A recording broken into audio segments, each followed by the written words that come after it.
CEO, a couple points on this short acceleration drill from yesterday.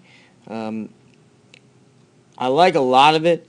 I think that what I want to do, and we talked about this yesterday, is just try to lower the angle a little bit and create a little bit more instability to get you getting down the track a little more effectively.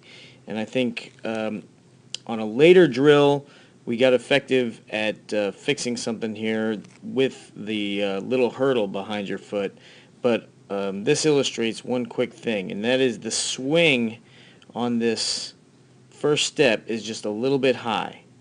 Okay, and it's a small point, but I think it lends itself to what's happening later on, and here's how. When the knee bends and this foot comes through at a smaller angle, it comes through a little bit faster. If it comes through a little bit faster, this foot has a little bit less time to push and apply force into the ground. So you get a little bit less force applying that way, a little bit less force pushing you out that way. Also, when this foot comes through a little bit faster, you don't move the hips as far forward of the foot. In other words, if this foot comes through fast and this foot pushes on the ground for less time, then the hips move less in front of the foot than they normally would. So your position as you come out, as you toe off, is right about there. Okay? So your angle is that. And that's a good angle.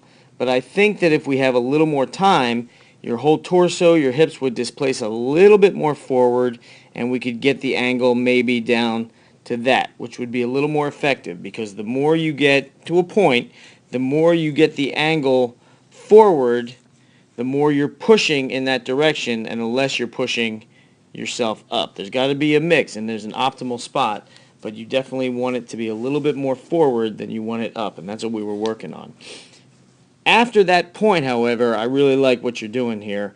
I would like to see this hand get a little bit more above the head, but I really like this position. You've got a nice line here. You've got that shin perfectly parallel, and then when you come back to the ground, you punch that leg back onto the track really effectively.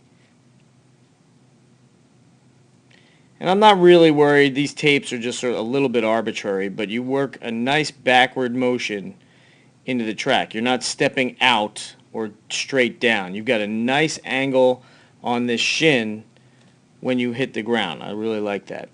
And then again, we can maintain a little more angle if we can lower this swing just a little bit. We want to cross around the ankle bone instead of up here at the knee. But then beyond that point, you get to a good position. Here's your toe off position. And again, you've got a pretty good line right through here. You've got this shin just about parallel to the back leg, and then you move it back to the track relatively effectively. Again, the only thing that would change if we can get the swing of this leg a little bit looser is that you would move forward more, and instead of having this angle at toe off, you might have this angle at toe off, and that would be giving you more impulse forward and less impulse up. It's a small trade, but when we're talking about hundredths of seconds, that's important.